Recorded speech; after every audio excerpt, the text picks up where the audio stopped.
Road ઉપર યમરાજ ઉતરી આવ્યા છે। આરટીઓનો રોડ સેફટી માટે નવતર પ્રયોગ સામે આવ્યો છે।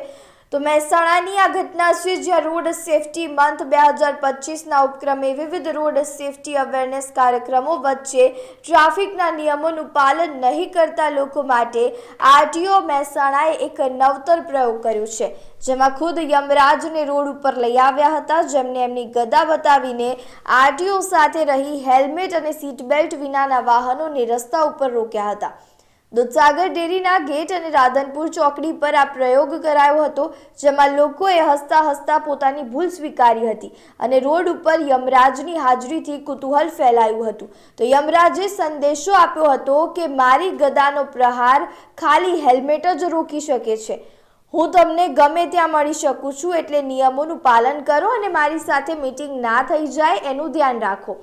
રોડ પર આરટીઓની ટીમ સાથે એઆરટીઓ અધિકારી એસએમ પટેલ પણ હાજર રહ્યા હતા અને રોડ સેફટીના નિયમોનું પાલન કરતા નાગરિકોને ફૂલ અને ચોકલેટ આપીને પ્રોત્સાહિત કર્યા હતા।